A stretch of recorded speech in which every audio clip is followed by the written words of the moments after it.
ನಮಸ್ಕಾರ ಪ್ರಿಯ ವೀಕ್ಷಕರೇ, ರಾಶಿ ರಹಸ್ಯ ಚಾನೆಲ್ಗೆ ಮತ್ತೆ ನಿಮ್ಮೆಲ್ಲರಿಗೂ ಹೃತ್ಪೂರ್ವಕ ಸ್ವಾಗತ. ಇಂದು ನಾವು ಮಾತನಾಡೋದು ಶಾಂತ ಸ್ವಭಾವದ ಆದರೆ ಒಳಗೆ ತುಂಬಾ ಗಟ್ಟಿಯಾದ ಮನಸ್ಸಿನ ವೃಷಭ ರಾಶಿಯವರ ಬಗ್ಗೆ. ಹೊರಗೆ ನೀವು ನಿಧಾನವಾಗಿ ಮಾತನಾಡುವವರು, ಜಗಳ ತಪ್ಪಿಸುವವರು, ಎಲ್ಲವನ್ನೂ ತಾಳ್ಮೆಯಿಂದ ನೋಡುವವರು. ಆದರೆ ನಿಮ್ಮ ಒಳಮನಸ್ಸು ಅಷ್ಟು ಸುಲಭವಲ್ಲ. ಒಮ್ಮೆ ನೀವು ತೀರ್ಮಾನ ಮಾಡಿದರೆ ಅದನ್ನು ಬದಲಾಯಿಸಲು ಯಾರಿಗೂ ಸುಲಭವಲ್ಲ. ವೃಷಭ ರಾಶಿ ಎಂದರೆ ಭೂತತ್ವ. ಭೂಮಿಯಂತೆ ನೀವು ಸ್ಥಿರರು, ಸಹನಶೀಲರು, ನಂಬಿಕೆ ಬಿಟ್ಟರೆ ಬಿಡದವರು. ಯಾರನ್ನಾದರೂ ಒಮ್ಮೆ ನಿಮ್ಮ ಹೃದಯದಲ್ಲಿಟ್ಟರೆ ಅವರನ್ನು ಸುಲಭವಾಗಿ ಬಿಟ್ಟುಕೊಡುವುದಿಲ್ಲ. ನಿಮ್ಮ ಜೀವನದಲ್ಲಿ ಸ್ಥಿರತೆ ಬಹಳ ಮುಖ್ಯ. ಮನೆ, ಕುಟುಂಬ, ಹಣ, ಭದ್ರತೆ ಇವು ನಿಮ್ಮ ಪ್ರಾಥಮಿಕತೆಗಳು. ಹಠ ನಿಮ್ಮ ಶಕ್ತಿ, ಆದರೆ ಅದೇ ಕೆಲವೊಮ್ಮೆ ನಿಮ್ಮ ದುರ್ಬಲತೆ ಕೂಡ ಆಗಬಹುದು. ನೀವು ಒಪ್ಪಿಕೊಂಡ ವಿಚಾರದಲ್ಲಿ ಸಂಪೂರ್ಣ ನಿಷ್ಠೆ ಇರುತ್ತದೆ, ಆದರೆ ಬದಲಾವಣೆ ಬೇಕಾದಾಗ ಅದನ್ನು ಸ್ವೀಕರಿಸಲು ಸಮಯ ತೆಗೆದುಕೊಳ್ಳುತ್ತೀರಿ. ನೀವು ಬೇಗ ನಿರ್ಧಾರ ಮಾಡುವವರಲ್ಲ, ಆದರೆ ಒಂದು ನಿರ್ಧಾರ ಮಾಡಿದರೆ ಅದನ್ನು ಸುಲಭವಾಗಿ ಬದಲಾಯಿಸುವುದಿಲ್ಲ. ಆಸ್ತಿ ಮತ್ತು ಭದ್ರತೆ ನಿಮ್ಮ ಮೊದಲ ಆದ್ಯತೆ. ಹಣ ವ್ಯರ್ಥ ಮಾಡುವವರು ನೀವಲ್ಲ, ಉಳಿಸುವ ಗುಣ ನಿಮ್ಮಲ್ಲಿದೆ. ಭವಿಷ್ಯದ ಬಗ್ಗೆ ಯೋಚಿಸಿ ಇಂದು ಬದುಕುವವರಲ್ಲಿ ನೀವೊಬ್ಬರು. ಕುಟುಂಬದ ಸುಖಕ್ಕಾಗಿ ನೀವು ಮೌನವಾಗಿ ತುಂಬಾ ತ್ಯಾಗ ಮಾಡುತ್ತೀರಿ. ಆದರೆ ಈ ಯುಗಾದಿ ನಂತರ ಗ್ರಹಗಳು ನಿಮಗೊಂದು ಸಂದೇಶ ನೀಡುತ್ತಿವೆ. ಕೆಲವು ವಿಚಾರಗಳಲ್ಲಿ ಬದಲಾವಣೆ ಅಗತ್ಯ. ಇದು ಭಯಪಡಿಸುವ ಬದಲಾವಣೆ ಅಲ್ಲ, ಬೆಳವಣಿಗೆ ತರೋ ಬದಲಾವಣೆ. ನೀವು ಹಿಡಿದುಕೊಂಡಿರುವ ಕೆಲವು ಹಳೆಯ ವಿಚಾರಗಳು, ಹಳೆಯ ನೋವುಗಳು, ಹಳೆಯ ಸಂಬಂಧಗಳು ಇವುಗಳನ್ನು ಬಿಡಬೇಕಾದ ಸಮಯ ಬಂದಿದೆ. ಜೀವನದಲ್ಲಿ ಮುಂದಿನ ಹಂತಕ್ಕೆ ಹೋಗಬೇಕಾದರೆ ಮನಸ್ಸಿನೊಳಗಿನ ಭಾರವನ್ನು ಇಳಿಸಬೇಕು. ಈ ಯುಗಾದಿ ನಿಮಗೆ ಸಂಪೂರ್ಣ ಜೀವನ ಬದಲಾವಣೆ ತರದೇ ಇರಬಹುದು, ಆದರೆ ನಿಮ್ಮ ಚಿಂತನೆ, ನಿಮ್ಮ ಆದ್ಯತೆಗಳು, ನಿಮ್ಮ ನಿರ್ಧಾರ ಮಾಡುವ ವಿಧಾನ ಇವೆಲ್ಲ ನಿಧಾನವಾಗಿ ಬದಲಾಗುತ್ತವೆ. ನೀವು ಹೆಚ್ಚು ಪ್ರಾಯೋಗಿಕವಾಗುತ್ತೀರಿ. ನಿಮ್ಮ ಶಾಂತ ಸ್ವಭಾವದ ಜೊತೆಗೆ ಸ್ವಲ್ಪ ಧೈರ್ಯ ಮತ್ತು ತಕ್ಷಣದ ಕ್ರಮ ಸೇರಲಿದೆ. ಈ ವರ್ಷ ನಿಮಗೆ ಒಂದು ದೊಡ್ಡ ಪಾಠ ಕಲಿಸುತ್ತದೆ. ಸ್ಥಿರತೆ ಮುಖ್ಯ, ಆದರೆ ಸ್ಥಗಿತತೆ ಬೇಡ. ಹಠಶಕ್ತಿ, ಆದರೆ ಜಿಡ್ಡು ದುರ್ಬಲತೆ. ವೃಷಭ ರಾಶಿಯವರೇ, ನಿಮ್ಮ ಒಳಗಿನ ಶಕ್ತಿಯನ್ನು ನೀವು ಅರಿತುಕೊಳ್ಳುವ ವರ್ಷ ಇದು. ಹೊರಗೆ ಶಾಂತ, ಒಳಗೆ ಶಕ್ತಿಶಾಲಿ. ಆದರೆ ಈಗ ಕಾಲ ನಿಮ್ಮನ್ನು ಗ್ರಹಸ್ಥಿತಿ. ಯುಗಾದಿ ನಂತರ ವೃಷಭ ರಾಶಿಯವರ ಜೀವನದಲ್ಲಿ ದೊಡ್ಡ ಸಿಡಿಲು ಬರುವುದಿಲ್ಲ, ಆದರೆ ಒಳಗೆ ಒಂದು ಮೌನ ಚಂಡಮಾರುತ ಶುರುವಾಗುತ್ತದೆ. ಈ ವರ್ಷ ಶನಿ ನಿಮ್ಮ ಕರ್ಮಕ್ಷೇತ್ರ ಮತ್ತು ಕರಿಯರ್ ಸ್ಥಾನವನ್ನು ಗಟ್ಟಿಯಾಗಿ ಪರೀಕ್ಷಿಸುತ್ತಾನೆ. ಶನಿ ಶಿಕ್ಷಕನಂತೆ. ಅವನು ಶಿಕ್ಷೆ ಕೊಡಲು ಬರುವುದಿಲ್ಲ, ಆದರೆ ಪಾಠ ಕಲಿಸಲು ಬರುತ್ತಾನೆ. ನೀವು ಈಗಾಗಲೇ ಜೀವನದಲ್ಲಿ ಒಂದು ಮಟ್ಟದ ಸ್ಥಿರತೆ ಕಟ್ಟಿಕೊಂಡಿದ್ದೀರಿ. ಕೆಲಸ ಇದೆ, ಆದಾಯ ಇದೆ, ಕುಟುಂಬ ಸ್ಥಿರವಾಗಿದೆ. ಹೊರಗೆ ನೋಡಿದರೆ ಎಲ್ಲವೂ ಸರಿಯಾಗಿಯೇ ಇದೆ. ಆದರೆ ಮನಸ್ಸಿನೊಳಗೆ ಒಂದು ಪ್ರಶ್ನೆ ನಿಧಾನವಾಗಿ ಬೆಳೆಯಲು ಶುರುವಾಗುತ್ತದೆ. ಇದು ಸಾಕೆ? ನನ್ನ ಸಾಮರ್ಥ್ಯ ಇಷ್ಟೇನಾ? ಇನ್ನೂ ಏನಾದರೂ ದೊಡ್ಡದು ಮಾಡಬಹುದಾ? ಈ ಪ್ರಶ್ನೆಗಳು ನಿಮ್ಮನ್ನು ರಾತ್ರಿ ಮೌನದಲ್ಲಿ ಯೋಚನೆಗೆ ತಳ್ಳುತ್ತವೆ. ಶನಿ ನಿಮಗೆ ತಕ್ಷಣ ಫಲ ಕೊಡುವುದಿಲ್ಲ, ಆದರೆ ನಿಮ್ಮ ಕೆಲಸದ ವಿಧಾನ, ನಿಮ್ಮ ಶಿಸ್ತಿನ ಮಟ್ಟ, ನಿಮ್ಮ ಸಹನೆಯ ಮಿತಿ ಇವೆಲ್ಲ ಪರೀಕ್ಷಿಸುತ್ತಾನೆ. ಕೆಲವೊಮ್ಮೆ ನಿಮ್ಮ ಶ್ರಮಕ್ಕೆ ತಕ್ಷಣ ಮಾನ್ಯತೆ ಸಿಗದಿರಬಹುದು, ಅದರಿಂದ ಅಸಮಾಧಾನ ಮೂಡಬಹುದು. ಹೊರಗೆ ನೀವು ಶಾಂತವಾಗಿ ವರ್ತಿಸುತ್ತೀರಿ, ಆದರೆ ಒಳಗೆ ಅಸಮಾಧಾನ, ಒತ್ತಡ, ಸ್ವಲ್ಪ ಖಾಲಿತನದ ಭಾವನೆ ಉಂಟಾಗಬಹುದು. ಇದರಲ್ಲಿ ಗುರುದೇವರ ಪಾತ್ರ ತುಂಬಾ ಮುಖ್ಯ. ಗುರು ನಿಮ್ಮ ಆತ್ಮವಿಶ್ವಾಸವನ್ನು ನಿಧಾನವಾಗಿ ಹೆಚ್ಚಿಸುತ್ತಾನೆ. ಅವನು ಅಚಾನಕ್ ದೊಡ್ಡ ಲಾಭ ಅಥವಾ ಚಮತ್ಕಾರ ತರುವುದಿಲ್ಲ. ಗುರು ಹೇಳುವುದು ಒಂದೇ: ನಿಧಾನವಾಗಿ ಬಲವಾಗು, ಒಳಗೆ ಬೆಳೆ, ಹೊರಗಿನ ಫಲ ಸ್ವತಃ ಬರುತ್ತದೆ. ನಿಮ್ಮ ಜ್ಞಾನ, ನಿಮ್ಮ ಅನುಭವ, ನಿಮ್ಮ ಜೀವನದ ಪಾಠ ಇವೆಲ್ಲವನ್ನು ಬಳಸಿ ಮುಂದಕ್ಕೆ ಹೋಗುವಂತೆ ಗುರು ಪ್ರೇರೇಪಿಸುತ್ತಾನೆ. ರಾಹು ಈ ವರ್ಷ ನಿಮ್ಮ ಮನಸ್ಸಿನಲ್ಲಿ ಹೊಸ ಪ್ರಯೋಗಗಳ ಆಸೆ ಮೂಡಿಸಬಹುದು. ಹೊಸ ಕೆಲಸ, ಹೊಸ ವ್ಯವಹಾರ, ಹೊಸ ಸ್ಥಳ, ಹೊಸ ರೀತಿಯ ಜೀವನ. ಆದರೆ ಇಲ್ಲಿ ದೊಡ್ಡ ಸಮಸ್ಯೆ ಏನು ಗೊತ್ತಾ? ವೃಷಭ ಸ್ವಭಾವ ಸ್ಥಿರ. ನೀವು ಹಳೆಯದನ್ನು ಬಿಡಲು ಇಷ್ಟಪಡುವುದಿಲ್ಲ. ಭದ್ರತೆ ಕಳೆದುಕೊಳ್ಳುವ ಭಯ ನಿಮಗೆ ಹೆಚ್ಚು. ಹೀಗಾಗಿ ನಿಮ್ಮೊಳಗೆ ಎರಡು ಧ್ವನಿಗಳಿರುತ್ತವೆ. ಒಂದು ಹೇಳುತ್ತದೆ ಸ್ಥಿರವಾಗಿರು, ಅಪಾಯ ಬೇಡ. ಇನ್ನೊಂದು ಹೇಳುತ್ತದೆ ಹೊಸ ಪ್ರಯತ್ನ ಮಾಡು, ಇಲ್ಲದಿದ್ದರೆ ಬೆಳವಣಿಗೆಯಿಲ್ಲ. ಈ ಒಳಗಿನ ಗೊಂದಲ, ಈ ಮೌನ ಹೋರಾಟ ಈ ವರ್ಷದ ಮುಖ್ಯ ಮನಸ್ಥಿತಿ. ಆದರೆ ನೆನಪಿರಲಿ, ಈ ಒತ್ತಡ ನಿಮ್ಮನ್ನು ಮುರಿಯಲು ಅಲ್ಲ, ನಿಮ್ಮನ್ನು ಮುಂದಿನ ಹಂತಕ್ಕೆ ತಳ್ಳಲು. ವೃಷಭ ರಾಶಿಯವರೇ, ಈ ವರ್ಷ ಹೊರಗಿನ ಯುದ್ಧ ಕಡಿಮೆ, ಒಳಗಿನ ಯುದ್ಧ ಹೆಚ್ಚು. ಯಾರು ಗೆಲ್ಲುತ್ತಾರೆ ಗೊತ್ತಾ? ನಿಮ್ಮ ಸಹನೆ, ನಿಮ್ಮ ಸ್ಥಿರತೆ, ನಿಮ್ಮ ನಂಬಿಕೆ. ಉದ್ಯೋಗ, ಸ್ಥಾನಮಾನ ವರ್ಸಸ್ ಸಂತೃಪ್ತಿ. ವೃಷಭ ರಾಶಿಯವರಿಗೆ ಈ ವರ್ಷ ದೊಡ್ಡ ಸಮಸ್ಯೆ ಕೆಲಸದಲ್ಲಲ್ಲ, ಆದರೆ ಕೆಲಸದಿಂದ ಸಿಗುವ ಮನಸ್ಸಿನ ಸಂತೃಪ್ತಿಯಲ್ಲಿರುತ್ತದೆ. ನೀವು ಕೆಲಸವಿಲ್ಲದೆ ಕಷ್ಟಪಡುವ ಸ್ಥಿತಿ ಇಲ್ಲ. ಸಂಬಳ ಸರಿಯೇ ಇದೆ, ಸ್ಥಾನಮಾನವೂ ಇದೆ, ಸಹೋದ್ಯೋಗಿಗಳ ಗೌರವವೂ ಇದೆ. ಹೊರಗಿನ ದೃಷ್ಟಿಯಿಂದ ನೋಡಿದ್ರೆ ಎಲ್ಲವೂ ಚೆನ್ನಾಗಿದೆ ಎಂದು ಎಲ್ಲರೂ ಹೇಳ್ತಾರೆ. ಆದರೆ ನಿಮ್ಮ ಒಳಮನಸ್ಸು ಮಾತ್ರ ಮೌನವಾಗಿ ಕೇಳ್ತದೆ. ಇದು ನನ್ನ ಕನಸಿನ ದಾರಿಯಾ? ನಾನು ನಿಜವಾಗಿಯೂ ಸಂತೋಷವಾಗಿದ್ದೀನಿ? ನನ್ನ ಸಾಮರ್ಥ್ಯ ಇನ್ನಷ್ಟು ದೊಡ್ಡದಾಗಿರ್ಲಿಲ್ವಾ? ಈ ಪ್ರಶ್ನೆಗಳು ನಿಮಗೆ ಅಸಮಾಧಾನವನ್ನುಂಟು ಮಾಡಬಹುದು. ಮೊದಲ 6 ತಿಂಗಳು ಸ್ಥಿರತೆ, ಆದರೆ ಉತ್ಸಾಹ ಕಡಿಮೆ. ಯುಗಾದಿ ನಂತರ ಮೊದಲ 6 ತಿಂಗಳು ಕೆಲಸದಲ್ಲಿ ದೊಡ್ಡ ಬದಲಾವಣೆ ಇರೋದಿಲ್ಲ. ಅದೇ ರುಟೀನ್, ಅದೇ ಜವಾಬ್ದಾರಿ, ಅದೇ ಜನ. ನೀವು ನಿಮ್ಮ ಕರ್ತವ್ಯವನ್ನು ನಿಷ್ಠೆಯಿಂದ ಮಾಡ್ತೀರಿ, ಆದರೆ ಒಳಗೆ ಒಂದು ಖಾಲಿತನದ ಭಾವನೆ ಇರಬಹುದು. ಈ ಅವಧಿಯಲ್ಲಿ ಕೆಲಸ ಬದಲಾಯಿಸಬೇಕು ಅನ್ನಿಸುವ ಆಲೋಚನೆ ಬರಬಹುದು, ಆದರೆ ತಕ್ಷಣ ನಿರ್ಧಾರ ಮಾಡಬೇಡಿ. ಶನಿ ನಿಮಗೆ ತಾಳ್ಮೆ ಕಲಿಸ್ತಾನೆ. ಈ ಸಮಯದಲ್ಲಿ ತೆಗೆದುಕೊಳ್ಳುವ ತುರ್ತು ನಿರ್ಧಾರ ಮುಂದಿನ ದಿನಗಳಲ್ಲಿ ಪಶ್ಚಾತ್ತಾಪ ತರಬಹುದು. ಮಧ್ಯ ವರ್ಷದ ನಂತರ ಅವಕಾಶದ ಬಾಗಿಲು. ಜುಲೈ ನಂತರ ಪರಿಸ್ಥಿತಿ ನಿಧಾನವಾಗಿ ಬದಲಾಗುತ್ತದೆ. ಹೊಸ ಜವಾಬ್ದಾರಿ, ಹೊಸ ಪ್ರಾಜೆಕ್ಟ್ ಅಥವಾ ಹೊಸ ವಿಭಾಗಕ್ಕೆ ವರ್ಗಾವಣೆ ಅವಕಾಶ ಬರಬಹುದು. ಇದು ನಿಮಗೆ ಮೊದಲಿಗೆ ಭಯ ಹುಟ್ಟಿಸಬಹುದು. ನನಗಿದು ಆಗುತ್ತಾ? ಹೊಸ ಜವಾಬ್ದಾರಿ ನಿಭಾಯಿಸಬಹುದಾ? ಆದರೆ ಇಲ್ಲಿ ಒಂದು ರಹಸ್ಯ ಇದೆ. ಈ ಅವಕಾಶ ನಿಮ್ಮ ಮುಂದಿನ 3 ವರ್ಷದ ಬೆಳವಣಿಗೆಯ ಬಾಗಿಲು. ನೀವು ಈ ಬಾರಿ ಧೈರ್ಯ ಮಾಡಿ ಸ್ವೀಕರಿಸಿದರೆ ಸ್ಥಾನಮಾನ, ಸಂಬಳ ಮತ್ತು ಗೌರವ ಎಲ್ಲವೂ ಹೆಚ್ಚಾಗುತ್ತದೆ.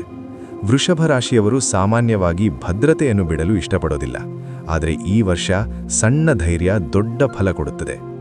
ಸರ್ಕಾರಿ ಉದ್ಯೋಗ ಕಾಯುತ್ತಿರುವವರಿಗೆ ಪ್ರಗತಿ ನಿಧಾನ, ಫೈಲ್ ಚಲನೆ ನಿಧಾನ, ಫಲ ತಡವಾಗಿ. ಆದರೆ ಒಂದು ಒಳ್ಳೆ ವಿಚಾರ ಏನೆಂದರೆ, ಇದು ನಿಲ್ಲೋದಿಲ್ಲ. ನೀವು ಮಾಡಿದ ಪ್ರಯತ್ನ ವ್ಯರ್ಥವಾಗೋದಿಲ್ಲ. ಪರೀಕ್ಷೆ, ಸಂದರ್ಶನ ಅಥವಾ ದಾಖಲೆ ಸಂಬಂಧಿತ ವಿಚಾರಗಳಲ್ಲಿ ತಡವಾಗಬಹುದು, ಆದರೆ ಕೊನೆಗೆ ಫಲ ಸಿಗುವ ಸಾಧ್ಯತೆ ಇದೆ. ಈ ವರ್ಷ ನಿಮಗೆ ಕಲಿಸುವ ದೊಡ್ಡ ಪಾಠ: ಸ್ಥಾನಮಾನ ಇದ್ರೂ ಸಂತೃಪ್ತಿ ಬೇಕು, ಸಂಬಳ ಇದ್ರೂ ಉತ್ಸಾಹ ಬೇಕು. ವೃಷಭರಾಶಿಯವರೇ, ನಿಮ್ಮ ಶ್ರಮ ವ್ಯರ್ಥವಾಗೋದಿಲ್ಲ. ಈ ವರ್ಷ ಕೆಲಸದಲ್ಲಿ ಹೊರಗಿನ ಸ್ಥಿರತೆ, ಒಳಗಿನ ಹುಡುಕಾಟ. ಆ ಹುಡುಕಾಟವೇ ನಿಮ್ಮ ಮುಂದಿನ ಏರಿಕೆಯ ದಾರಿಯಾಗುತ್ತದೆ. ವ್ಯವಹಾರ, ಆಸ್ತಿ ಮತ್ತು ದೀರ್ಘಕಾಲ ಲಾಭ.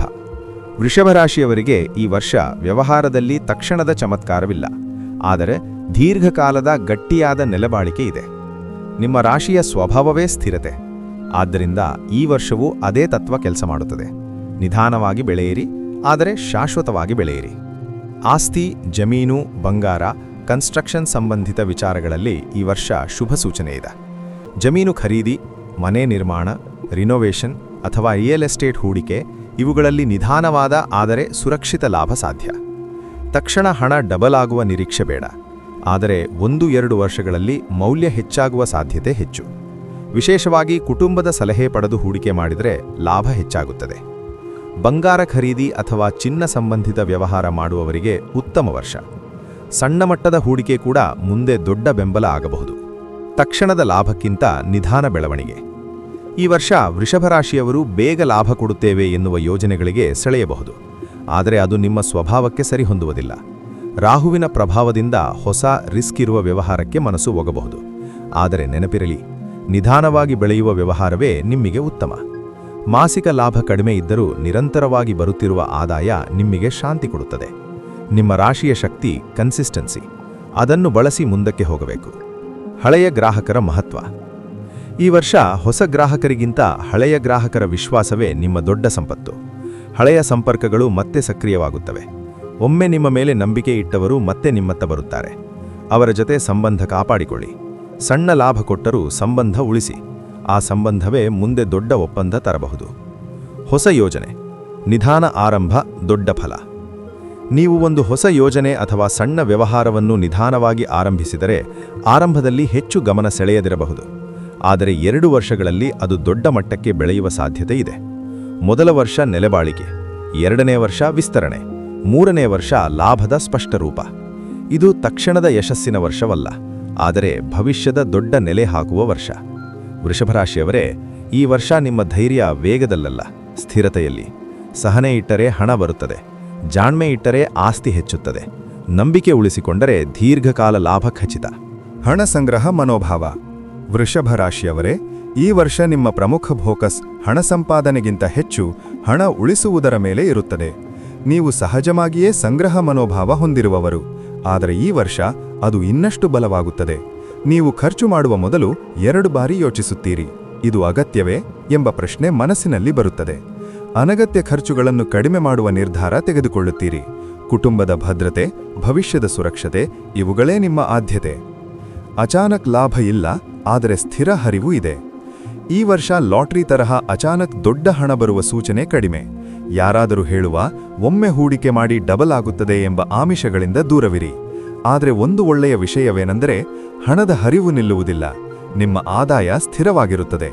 ತಿಂಗಳ ಕೊನೆಯಲ್ಲಿ ಕಷ್ಟಪಡುವ ಪರಿಸ್ಥಿತಿ ಬರುವುದಿಲ್ಲ, ನಿಧಾನವಾಗಿ ಸಂಗ್ರಹ ಹೆಚ್ಚಾಗುತ್ತದೆ. ಮಧ್ಯವರ್ಷದ ನಂತರ ಆಸ್ತಿ ಯೋಚನೆ. ಜುಲೈ ನಂತರ ಮನೆ, ಜಮೀನು, ಪ್ಲಾಟ್ ಅಥವಾ ಬಂಗಾರ ಖರೀದಿ ಯೋಚನೆ ಬಲವಾಗುತ್ತದೆ. ನೀವು ಈಗ ಹೂಡಿಕೆ ಮಾಡಲೇಬೇಕು ಅನ್ನುವ ಭಾವನೆ ಪಡೆಯಬಹುದು. ಕುಟುಂಬದಲ್ಲಿಯೂ ಈ ವಿಚಾರ ಚರ್ಚೆಗೆ ಬರುತ್ತದೆ. ಇದು ಸಂಪೂರ್ಣ ತಪ್ಪು ಸಮಯವಲ್ಲ, ಆದರೆ ಒಂದು ಎಚ್ಚರಿಕೆ ಅಗತ್ಯ. ಸಾಲ ತೆಗೆದು ದೊಡ್ಡ ಹೂಡಿಕೆ ಮಾಡಬೇಡಿ. ಒತ್ತಡದಿಂದ ಇಎಂಐ ಹೆಚ್ಚಿಸಿಕೊಳ್ಳಬೇಡಿ. ನಿಮ್ಮ ರಾಶಿಗೆ ಸಾಲದ ಒತ್ತಡ ಮನಸ್ಸಿನ ಶಾಂತಿಯನ್ನು ಕದಡಬಹುದು. ನಿಮ್ಮ ಶಾಂತಿ ಹಣಕ್ಕಿಂತ ಮುಖ್ಯ. ಸಂಗ್ರಹದ ಶಕ್ತಿ. ಈ ವರ್ಷ ಸಣ್ಣ ಸಣ್ಣ ಸಂಗ್ರಹಗಳು ದೊಡ್ಡ ಭದ್ರತೆ ಆಗುತ್ತವೆ.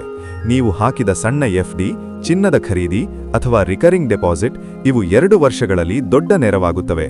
ವೃಷಭ ರಾಶಿಯವರೇ, ನಿಮ್ಮ ಬಲವೇ ಹಣವನ್ನು ಕಾಪಾಡುವ ಗುಣ. ಈ ವರ್ಷ ಅದೇ ಗುಣ ನಿಮ್ಮನ್ನು ಸಂಕಷ್ಟದಿಂದ ದೂರ ಇಡುತ್ತದೆ. ತಕ್ಷಣದ ದೊಡ್ಡ ಲಾಭ ಇಲ್ಲ, ಆದರೆ ನಿಧಾನವಾಗಿ ಹೆಚ್ಚಾಗುವ ಸಂಗ್ರಹ ಇದೆ. ಅದು ನಿಮ್ಮ ಮನಸ್ಸಿಗೆ ಭದ್ರತೆ, ಜೀವನಕ್ಕೆ ಸ್ಥಿರತೆ ಕೊಡುತ್ತದೆ. ಕುಟುಂಬ ಮತ್ತು ದಾಂಪತ್ಯ. ವೃಷಭ ರಾಶಿಯವರು ಭಾವನಾತ್ಮಕವಾಗಿ ತುಂಬಾ ಆಳವಾದವರು. ನೀವು ಪ್ರೀತಿ ಮಾಡುತ್ತಿದ್ದರೆ ಸಂಪೂರ್ಣ ಮನಸ್ಸಿನಿಂದ ಮಾಡುತ್ತೀರಿ. ಕುಟುಂಬಕ್ಕಾಗಿ ಏನಾದರೂ ತ್ಯಾಗ ಮಾಡಲು ಸಿದ್ಧರಾಗಿರುವವರು ನೀವು. ಆದರೆ ಒಂದು ವಿಶೇಷ ಗುಣ ನಿಮ್ಮಲ್ಲಿದೆ, ನೀವು ನಿಮ್ಮ ಭಾವನೆಗಳನ್ನು ಬಹಳಷ್ಟು ಹೊರಗೆ ತೋರಿಸುವುದಿಲ್ಲ. ನಿಮ್ಮ ಪ್ರೀತಿ ಮೌನದಲ್ಲಿದೆ, ನಿಮ್ಮ ಕಾಳಜಿ ಮಾತಿನಲ್ಲಿ ಅಲ್ಲ, ಕಾರ್ಯದಲ್ಲಿ. ನೀವು ಹಣ ಸಂಪಾದಿಸಿ ಕುಟುಂಬವನ್ನು ಸುರಕ್ಷಿತವಾಗಿಡುವುದನ್ನೇ ಪ್ರೀತಿ ತೋರಿಸುವ ಮಾರ್ಗ ಎಂದು ಭಾವಿಸುತ್ತೀರಿ. ಆದರೆ ಈ ವರ್ಷ ಒಂದು ಸಣ್ಣ ಗೊಂದಲ ಇಲ್ಲಿ ಮೂಡಬಹುದು. ಸಂಗಾತಿಯ ನಿರೀಕ್ಷೆ. ಈ ವರ್ಷ ನಿಮ್ಮ ಸಂಗಾತಿ ನಿಮ್ಮಿಂದ ಹೆಚ್ಚು ಸಮಯ ಮತ್ತು ಮಾತು ನಿರೀಕ್ಷಿಸಬಹುದು. ಅವರಿಗೆ ನಿಮ್ಮ ಹಾಜರಾತಿ ಬೇಕಾಗಬಹುದು, ಕೇವಲ ಹಣ ಅಥವಾ ಭದ್ರತೆಯಲ್ಲ. ನೀವು ಕೆಲಸದಲ್ಲಿ ಬ್ಯುಸಿಯಾಗಿರಬಹುದು, ಹೊಣೆಗಾರಿಕೆ ಹೆಚ್ಚಿರಬಹುದು. ಆದರೆ ಸಂಗಾತಿಯ ಮನಸ್ಸು ಕೇಳಬಹುದು, ಅವರು ನನ್ನ ಜೊತೆ ಮಾತನಾಡಲು ಸಮಯ ಕೊಡ್ತಾರಾ? ಅವರು ನನ್ನ ಭಾವನೆ ಅರ್ಥ ಮಾಡ್ಕೊಳ್ತಾರಾ? ಇಲ್ಲಿ ಸಮಸ್ಯೆ ಪ್ರೀತಿಯ ಕೊರತೆಯಲ್ಲ, ಪ್ರಕಟಿಸುವ ವಿಧಾನದಲ್ಲಿ ವ್ಯತ್ಯಾಸ. ನೀವು ಪ್ರೀತಿಯನ್ನು ಕಾರ್ಯದಲ್ಲಿ ತೋರಿಸುತ್ತೀರಿ, ಅವರು ಪ್ರೀತಿಯನ್ನು ಮಾತು ಮತ್ತು ಸಮಯದಲ್ಲಿ ಹುಡುಕುತ್ತಾರೆ. ಈ ಸಣ್ಣ ಅಂತರವನ್ನು ಸರಿಪಡಿಸಿದರೆ ಸಂಬಂಧ ಇನ್ನಷ್ಟು ಗಟ್ಟಿಯಾಗುತ್ತದೆ. ಮೌನವೇ ಶಕ್ತಿ, ಆದರೆ ಮೌನವೇ ದೂರವಾಗಬಾರದು. ವೃಷಭರಾಶಿಯವರು ಜಗಳ ತಪ್ಪಿಸಲು ಮೌನವಾಗಿರುತ್ತಾರೆ, ಆದರೆ ಕೆಲವೊಮ್ಮೆ ಅದೇ ಮೌನ ದೂರ ಹೆಚ್ಚಿಸಬಹುದು. ನಿಮ್ಮ ಮನಸ್ಸಿನ ನೋವು ಅಥವಾ ಒತ್ತಡವನ್ನು ಹಂಚಿಕೊಳ್ಳಿ. ಒಂದು ಸಣ್ಣ ಪ್ರವಾಸ, ದೇವಸ್ಥಾನ ಭೇಟಿ ಅಥವಾ ಕುಟುಂಬದ ಜೊತೆ ಶಾಂತ ಸಮಯ ಕಳೆಯುವುದು ಸಂಬಂಧವನ್ನು ಮತ್ತೆ ಬಲಪಡಿಸುತ್ತದೆ. ವಿಶೇಷವಾಗಿ ಆಗಸ್ಟ್ ನಂತರ ಸಂಬಂಧದಲ್ಲಿ ಹೆಚ್ಚು ಅರ್ಥ ಮಾಡಿಕೊಳ್ಳುವ ಮನೋಭಾವ ಬರುತ್ತದೆ. ಮದುವೆಯಾಗದವರಿಗೆ, ವೃಷಭ ರಾಶಿಯವರಿಗೆ ಈ ವರ್ಷ ನಿಧಾನವಾದ ಆದರೆ ಗಂಭೀರ ಸಂಬಂಧ ಸಾಧ್ಯತೆ ಇದೆ. ತಕ್ಷಣ ಪ್ರೀತಿ ಶುರುವಾಗಿ ತಕ್ಷಣ ಮುಗಿಯುವ ರೀತಿಯ ಸಂಬಂಧ ಅಲ್ಲ. ನಿಧಾನವಾಗಿ ಪರಿಚಯ, ನಿಧಾನವಾಗಿ ನಂಬಿಕೆ, ನಂತರ ಗಟ್ಟಿಯಾದ ಬಾಂಧವ್ಯ. ಲವ್ ಮ್ಯಾರೇಜ್ ಸಾಧ್ಯತೆ ಇದೆ, ಆದರೆ ಅದು ಭಾವನಾತ್ಮಕ ಮತ್ತು ಜವಾಬ್ದಾರಿಯುತ ನಿರ್ಧಾರವಾಗಿರುತ್ತದೆ. ಕುಟುಂಬದ ಒಪ್ಪಿಗೆ ಕೊನೆಯಲ್ಲಿ ಸಿಗುವ ಸಾಧ್ಯತೆ ಹೆಚ್ಚು. ವೃಷಭ ರಾಶಿಯವರೇ, ನಿಮ್ಮ ಪ್ರೀತಿ ಮೌನದಲ್ಲಿದೆ, ನಿಮ್ಮ ಶಕ್ತಿ ಸಹನೆಯಲ್ಲಿ. ಈ ವರ್ಷ ನಿಮಗೆ ಕಲಿಸುವ ಪಾಠ, ಹಣ ಮಾತ್ರ ಪ್ರೀತಿಯಲ್ಲ, ಸಮಯ ಮತ್ತು ಮಾತು ಕೂಡ ಪ್ರೀತಿ. ನೀವು ಸ್ವಲ್ಪ ಮನಸ್ಸು ತೆರೆದರೆ ಈ ವರ್ಷ ಕುಟುಂಬ ಜೀವನ ಇನ್ನಷ್ಟು ಗಟ್ಟಿಯಾಗುತ್ತದೆ. ವಿದ್ಯಾರ್ಥಿಗಳು. ನಿಧಾನ ಆದರೆ ಗಟ್ಟಿತನ. ವೃಷಭ ರಾಶಿಯ ವಿದ್ಯಾರ್ಥಿಗಳ ಒಂದು ವಿಶೇಷ ಗುಣ, ನೀವು ಬೇಗ ಓದುವವರಲ್ಲ, ಆದರೆ ಓದಿದ ವಿಷಯ ಮರೆಯುವುದಿಲ್ಲ. ನಿಮ್ಮ ಓದುವ ಶೈಲಿ ನಿಧಾನ. ಮೊದಲಿಗೆ ವಿಷಯ ಅರ್ಥವಾಗಲು ಸಮಯ ತೆಗೆದುಕೊಳ್ಳುತ್ತೀರಿ, ಆದರೆ ಒಮ್ಮೆ ಅರ್ಥ ಮಾಡಿಕೊಂಡರೆ ಅದು ಗಟ್ಟಿಯಾಗಿ ಮನಸ್ಸಿನಲ್ಲಿ ಉಳಿಯುತ್ತದೆ. ಈ ವರ್ಷ ನಿಮ್ಮ ಯಶಸ್ಸಿನ ಕೀಲಿಕೈ ಒಂದೇ ಕನ್ಸಿಸ್ಟೆನ್ಸಿ. ಒಂದು ದಿನ ತುಂಬಾ ಓದಿ 3 ದಿನ ಬಿಡುವುದು ನಿಮಗೆ ಸೂಕ್ತವಲ್ಲ. ಪ್ರತಿದಿನ ಸ್ವಲ್ಪ ಸ್ವಲ್ಪ ಓದಿದರೆ ಅದೇ ದೊಡ್ಡ ಫಲ ಕೊಡುತ್ತದೆ. ನೀವು ಶಿಸ್ತಿನಿಂದ ಇದ್ದರೆ ಈ ವರ್ಷ ಉತ್ತಮ ಅಂಕಗಳ ಸಾಧ್ಯತೆ ಇದೆ. ಕಾಂಪಿಟೇಟಿವ್ ಎಕ್ಸಾಮ್ಸ್ ಬರೆಯುವವರಿಗೆ ಇದು ಉತ್ತಮ ಸಮಯ. ಬ್ಯಾಂಕಿಂಗ್, ಸರ್ಕಾರಿ ಪರೀಕ್ಷೆಗಳು, ತಾಂತ್ರಿಕ ಕ್ಷೇತ್ರ ಇವುಗಳಲ್ಲಿ ನಿಧಾನವಾದ ಆದರೆ ಸ್ಪಷ್ಟ ಪ್ರಗತಿ ಸಾಧ್ಯ. ಮೊದಲ ಪ್ರಯತ್ನದಲ್ಲಿ ಫಲ ಬರದಿದ್ದರೂ ನಿರಾಶರಾಗಬೇಡಿ. ನಿಮ್ಮ ಶ್ರಮ ವ್ಯರ್ಥವಾಗುವುದಿಲ್ಲ. ಮುಖ್ಯ ಎಚ್ಚರಿಕೆ ಭಾಗ: ಹಠ ಕಡಿಮೆ ಮಾಡಬೇಕು. ನಾನು ಓದುವ ವಿಧಾನ ಇದೆ ಎಂದು ಜಿಡ್ಡು ಹಿಡಿಯಬೇಡಿ. ಕೆಲವೊಮ್ಮೆ ಶಿಕ್ಷಕರ ಸಲಹೆ ಅಥವಾ ಹೊಸ ವಿಧಾನ ಪ್ರಯತ್ನಿಸುವುದು ಉತ್ತಮ. ಬದಲಾವಣೆ ಭಯ ಬಿಡಬೇಕು. ಹೊಸ ಕೋರ್ಸ್, ಹೊಸ ವಿಷಯ ಅಥವಾ ಹೊಸ ಪರೀಕ್ಷೆಗೆ ಭಯಪಡುವುದನ್ನು ಬಿಡಿ. ನೀವು ಕಲಿಯುವ ಸಾಮರ್ಥ್ಯ ಹೊಂದಿದ್ದೀರಿ. ಆರೋಗ್ಯ ಜಾಗ್ರತೆ: ಕಂಠ, ಗಲಸ, ಥೈರಾಯ್ಡ್ ಸಂಬಂಧಿತ ಸಮಸ್ಯೆಗಳಿಗೆ ಗಮನ ಕೊಡಿ. ತಣ್ಣೀರು, ಜಂಕ್ ಫುಡ್ ಕಡಿಮೆ ಮಾಡಿ. ಪ್ರಾಣಾಯಾಮ ಮತ್ತು ಸರಳ ಯೋಗ ನಿಮಗೆ ಲಾಭಕರ. ಹಣ ವಿಷಯದಲ್ಲಿ ಅತಿಯಾಗಿ ಸಂಶಯ ಬೇಡ. ಫೀಸ್, ಕೋರ್ಸ್ ಅಥವಾ ಪುಸ್ತಕ ಖರೀದಿಯಲ್ಲಿ ಅಗತ್ಯವಿದ್ದರೆ ಖರ್ಚು ಮಾಡಬೇಕು. ಹೆಚ್ಚು ಸಂಶಯದಿಂದ ಅವಕಾಶ ಕಳೆದುಕೊಳ್ಳಬೇಡಿ. ಪರಿಹಾರ: ಪ್ರತಿ ಶುಕ್ರವಾರ ಲಕ್ಷ್ಮೀದೇವಿಗೆ ದೀಪ ಹಚ್ಚಿ ಶುದ್ಧ ಮನಸ್ಸಿನಿಂದ ಪ್ರಾರ್ಥನೆ ಮಾಡಿ. ಓಂ ಶ್ರೀಂ ಮಹಾಲಕ್ಷ್ಮಿಯೈ ನಮಃ ಈ ಮಂತ್ರವನ್ನು 21 ಬಾರಿ ಜಪಿಸಿ. ಸಾಧ್ಯವಾದರೆ ಗೋಮಾತೆಗೆ ಆಹಾರ ನೀಡಿ. ಇದು ನಿಮ್ಮ ಹಣದ ಸ್ಥಿರತೆ ಮತ್ತು ಮನಃಶಾಂತಿಯನ್ನು ಹೆಚ್ಚಿಸುತ್ತದೆ. ವೃಷಭ ವಿದ್ಯಾರ್ಥಿಗಳೇ, ನಿಮ್ಮ ಶಕ್ತಿ ವೇಗದಲ್ಲಲ್ಲ, ಗಟ್ಟಿತನದಲ್ಲಿ. ನಿಧಾನವಾಗಿ ನಡೆದರೂ ಸರಿಯಾದ ದಿಕ್ಕಿನಲ್ಲಿ ನಡೆದರೆ ನೀವು ಗೆಲ್ಲುತ್ತೀರಿ. ಈ ವರ್ಷ ನಿಮ್ಮ ಶ್ರಮದ ಫಲ ಖಂಡಿತವಾಗಿ ಕಾಣಿಸುತ್ತದೆ. ವೃಷಭ ರಾಶಿಯವರೇ, ಈ ವರ್ಷ ನಿಮ್ಮ ಜೀವನದಲ್ಲಿ ಸಿಡಿಲಿನ ವೇಗದ ಬದಲಾವಣೆ ಇರಲಿಕ್ಕಿಲ್ಲ. ಆದರೆ ನೆನಪಿರಲಿ, ಭೂಮಿ ಶಬ್ದ ಮಾಡೋದಿಲ್ಲ, ಆದರೆ ದೊಡ್ಡ ಮರಗಳನ್ನು ಬೆಳೆಸುತ್ತದೆ. ಹಾಗೆ ನೀವು ಈ ವರ್ಷ ಕಟ್ಟುತ್ತಿರುವ ಅಡಿಪಾಯ ಮುಂದಿನ ವರ್ಷ ಅದ್ಭುತ ಫಲ ನೀಡುತ್ತದೆ. ನೀವು ಇಂದು ಹಾಕುತ್ತಿರುವ ಪ್ರತಿಯೊಂದು ಸಣ್ಣ ಹೆಜ್ಜೆ, ಉಳಿಸುವ ಪ್ರತಿಯೊಂದು ರೂಪಾಯಿ, ಕಾಪಾಡುವ ಪ್ರತಿಯೊಂದು ಸಂಬಂಧ ಇವೆಲ್ಲ ಸೇರಿ ನಿಮ್ಮ ಭವಿಷ್ಯವನ್ನು ಬಲಪಡಿಸುತ್ತಿವೆ. ಅವಸರ ಬೇಡ, ಆದರೆ ನಿಲ್ಲಬೇಡಿ. ವೃಷಭ ರಾಶಿಯವರೇ, ನಿಮ್ಮ ಸಮಯ ಬರುತ್ತಿದೆ.